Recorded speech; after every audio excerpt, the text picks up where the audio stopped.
Oi, pessoal, tudo bem com vocês? Hoje nós vamos tratar, nesta aula nossa que se inicia, sobre tabela periódica, tá? E, assim, antes de a gente dar início, vale frisar, mais uma vez, que a química, ela é uma ciência nova, né? E está sempre em desenvolvimento, tá bom? Então, não é diferente a tabela periódica. Vamos tratar um pouquinho agora da história, da origem da tabela. Lá no início do século XIX, por volta do ano de 1829, os químicos precisavam, montar uma forma de organização da tabela, porque já eram conhecidos aproximadamente 30 elementos, nessa época, e que agora eles precisavam se organizar. Então, eles já conheciam dos elementos a densidade, a massa atômica, a reatividade, o ponto de fusão, o ponto de ebulição e os estados físicos, sólido, líquido e gasoso. Para isso, aí, com essa necessidade, de organização dos 30 que eram conhecidos, eles foram pegando por semelhança. Tá? Então, densidade mais próxima, massa atômica mais próxima, quem era reativo com quem, sempre esse tipo de coisa. E aí, em 1829, nós tivemos o Dobereiner, que é um químico alemão, que organizou a primeira tabela periódica, tá? Ela tinha os 30 elementos conhecidos, E ela foi batizada de Tríade de Dobereiner. Essa tabela, ela foi chamada de tríade porque ela apresentava 3 grupos e quem fazia parte desses grupos é porque tinham semelhança com os 3 elementos químicos que encabeçavam essa tríade. Então, tá aí. A tríade, elas levavam em conta a média aritmética das massas. Então, vocês podem ver que aqui, aonde nós estamos discutindo, é a massa do sódio, a massa do elemento químico sódio é igual a massa do lítio mais a massa do potássio dividido por 2. E aí vocês vão ver nessa tabela aqui os resultados. Então, tudo que era próximo, a esse 6,9 do lítio, 23 do sódio, 39 do potássio, eram encaixados nessa tríade, tá? Então, na família, vamos chamar de famílias. No grupo do lítio, na família do lítio, era todo mundo que estava dentro dessa faixa. No sódio, a partir de 23, todo mundo dentro dessa faixa. E no potássio, a partir de 39, tá? Então, por aí, foi desenvolvida a primeira tabela periódica e a primeira forma de organização dela. Já lá no ano de 1862, nós tivemos um geólogo francês que resolveu propor a organização na forma da aplicação na mineralogia. Então, a tabela dele foi chamada de parafuso telúrico, tá? Porque era como eram aplicadas a aplicabilidade de cada elemento químico que decidia o lugar na tabela. E aí, ele desenvolveu, vocês podem ver que aqui ao lado nós temos o que seria o esqueminha desse parafuso, Os pontos escuros seriam os elementos químicos e ao longo da espiral eles vêm em ordem crescente de massa atômica, então do mais leve para o mais pesado, de cima para baixo, sempre na forma da espiral. E claro que quem participava, vamos usar esse exemplo que está aqui mesmo, da linha vermelha, é porque tinham as propriedades químicas semelhantes. Na linha azul, quem tinha as propriedades químicas semelhantes do segundo grupo. Aí, depois disso, nós tivemos Newlands, em 1865, com a tabela periódica dele, né, também, que aí foi uma mudança da tabela periódica do francês. Aí agora a gente tem um inglês, né, contribuindo. E nessa época, em 1865, já existiam 61 elementos químicos conhecidos.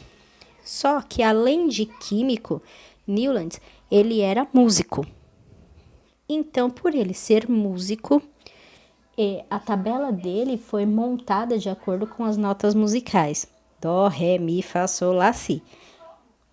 Então, vocês vão ver que para cada linha na horizontal eram as propriedades que eram semelhantes e na vertical as diferentes. Então, olha só, na linha do dó nós tínhamos hidrogênio e flúor. Na linha do ré, nós tínhamos lítio e sódio. No mi, berílio e magnésio. No fá, boro e alumínio. No sol, carbono e silício. No lá, nitrogênio e potássio. Fósforo. No si, oxigênio e enxofre. Tá? Corrigindo, né? O P é de fósforo, não de potássio, porque potássio é K. Seguindo o histórico da tabela, vem logo em seguida a tabela periódica de Mendeleev, que é a que nós utilizamos até hoje. Claro que ela sofreu algumas modificações que vocês vão ver, foram incluídos, né, outros elementos químicos que foram sendo descobertos. Mas a tabela periódica de Mendeleev, ela é datada de 1869, tá? E aí ele resolveu colocar a tabela como se ela fosse fichas, tá? Uma sequência de fichas na ordem crescente de massa atômica. Então, sempre o mais leve para o mais pesado. Logo depois disso, ela se manteve, né, como eu disse, respeitando colunas e linhas. Ele foi só aprimorando o que veio vindo sempre, né? Então, a tabela de Mendeleev já tinha as colunas que a gente conhece e as linhas, porém, a organização ainda não era igual à que nós temos hoje. Essa aí que está na tela é a tabela periódica de Mendeleev. Então, vocês podem ver que na série, né, que ele chama ali de séries 1, nós temos somente o hidrogênio, porque o peso do hidrogênio é 1. Então, ele só tem um próton, né, ali no seu núcleo, então ele pesa 1 grama. Na série 2, a gente já tem outros elementos químicos um pouco mais pesados, e aí a gente vai vendo que ele vai dividindo em grupos, né? Grupo 1, grupo 2, grupo 3, e vai separando até a série 12. E aí, de 69 até 1913, foi a tabela periódica de Mendeleev que foi sendo usada. Quando chegou em 1913, um outro químico inglês, Moseley, ele pegou a tabela de Mendeleev e montou a tabela periódica que a gente conhece até hoje, que a gente usa até hoje, né? O que antes Mendeleev tinha separado, ele foi só reagrupando.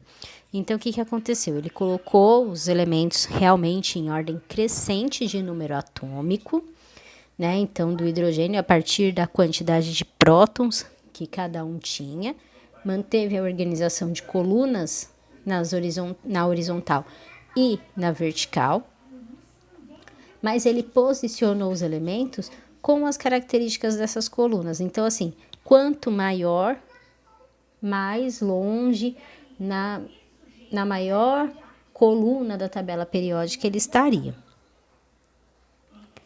E aí nós temos a tabela periódica de Moseley, né, que é a nossa tabela praticamente. Também houve algumas alterações, mas a que nós usamos hoje é a tabela periódica de Moseley.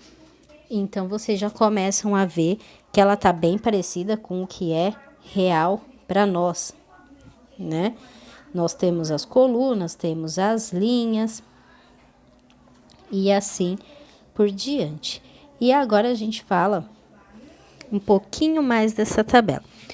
Quando Moseley, em 1903, propôs essa tabela, nós tínhamos alguns elementos químicos, acho que até o número 118, entre naturais e artificiais. Mas o que acontece? Nesse meio do caminho, outros elementos foram sendo descobertos, foram sendo fabricados e foram sendo encaixados na tabela de acordo com essa configuração.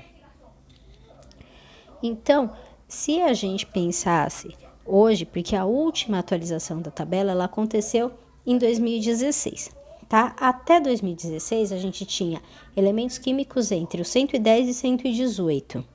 Só que tinham alguns espaços vagos porque a gente não tinha encaixado ainda alguns elementos. E aí, além disso, entrou a série dos lantanídeos e actinídeos, que é uma série, são duas séries, né, que nós temos na tabela periódica, que tem todo um estudo à parte. Lá em 2016, há pouco tempo atrás, entraram na tabela periódica, oficialmente falando, os elementos químicos de número atômico 113, 115, 117 e 118. Então, vocês podem reparar que a gente vem colocando mais elementos químicos na tabela. Então, na verdade, ela ainda não está pronta. Ela está sempre se reformulando. E aí, a configuração nova da nossa tabela periódica e atual, onde nós temos as 7 linhas, né, que era proposta, as colunas, que já existiam também.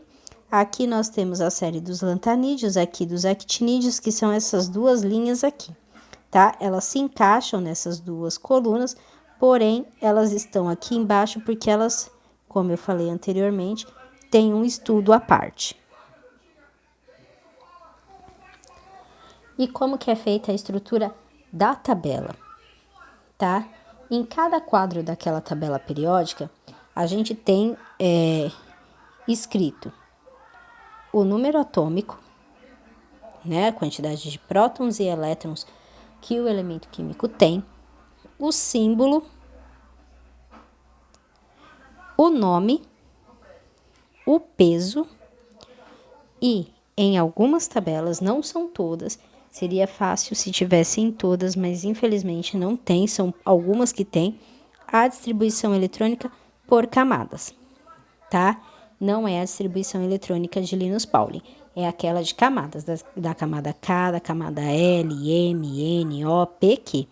Essa aparece no cantinho. Na minha, professora, não tem problema. Isso aqui, essa marcação da distribuição eletrônica, ela não é obrigatória. É como eu disse, seria ótimo se em todas tivessem, mas não é obrigatório.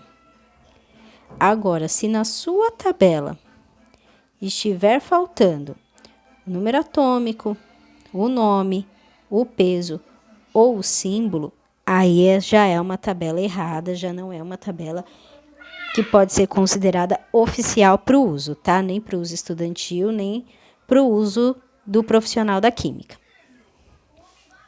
Agora a gente vai falar dos períodos da tabela periódica, que são as linhas que nós temos na tabela, tá? Cada linha da tabela representa um período dela. E cada período dessa tabela, ele representa uma camada da eletrosfera, tá? Dos níveis energéticos da eletrosfera. Lembram a camada K, L, M, N, O, P e Q? Então, cada período, cada linha que nós temos na tabela representa uma letra. Então, quando a gente faz a distribuição eletrônica por períodos, por camadas, fica mais fácil até de encontrar onde está o elemento químico dentro da tabela periódica. E isso eu mostro para vocês, inclusive, na próxima aula. Outra coisa que nós temos na tabela é o seguinte: todo mundo tem uma família. Os elementos químicos também. Antigamente eles eram chamados realmente de famílias. Hoje tem a denominação de grupo, tá? Mas isso não quer dizer que está errado quando a gente fala em família. Não. Pode ser chamado família ou grupo.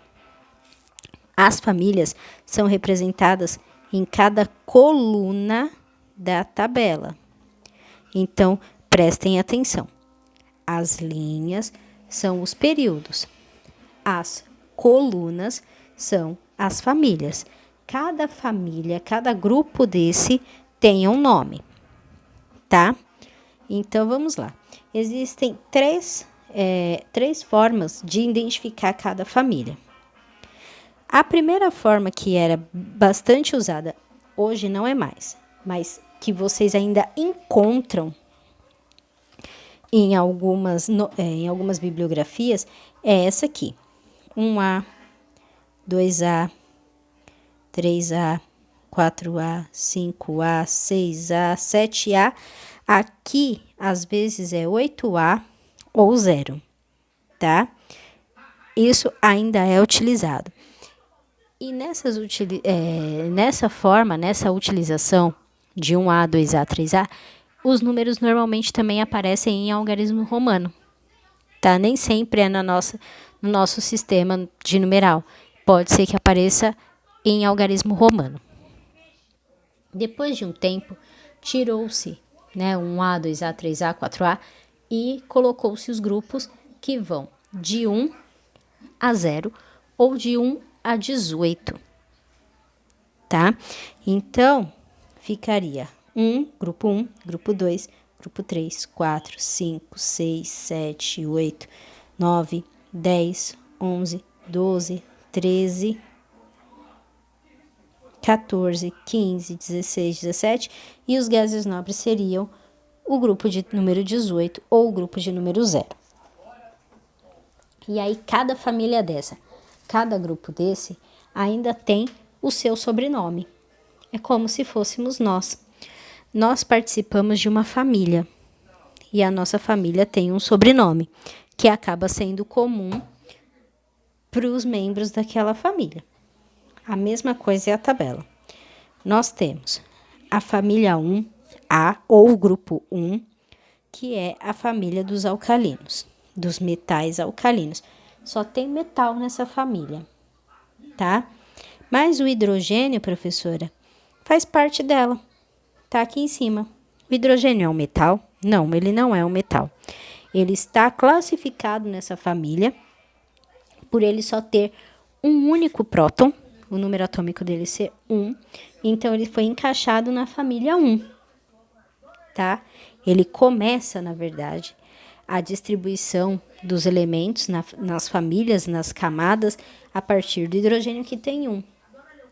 Mas ele não é um metal, porém ele está na família dos metais alcalinos. Na família 2A, são os metais alcalinos terrosos, tá? Esse espaço aqui, nós vamos pular e voltamos daqui a pouco. Grupo 13 ou família 3A, a família do boro. A próxima família, carbono. Depois, nitrogênio, os calcogênios, os halogênios e os gases nobres. Esse pedaço aqui do meio são os metais de transição, tá? Nós chamamos de metais de transição. Agora aqui, esse pedacinho da tabela e esse pedaço da tabela, eles são chamados de elementos representativos. Então, nós temos dois grandes grupos dentro da tabela, que são os elementos representativos e os metais de transição, subdivididos em famílias, tá? E aí, pessoal, a gente encerra essa aula de hoje. Tem 4 exercícios para vocês fazerem na apostila de vocês, façam no caderno. E aqui tem o link de um site que eu, costumo usar. Aqui tem uma tabela periódica que ela é animada. Você clica, passa o mouse em cima do elemento químico e ele mostra ponto de fusão, ponto de ebulição, a que família ele pertence, a que período ele pertence. Todas as informações deste elemento químico estão nessa tabela. É muito legal, se vocês puderem dar uma olhadinha, vai lá, dá uma olhada. Se tiverem dúvidas, entrem em contato que a gente dá um jeito de sanar essas dúvidas, tá bom? Pessoal, tenham um bom final de semana, se cuidem e até breve.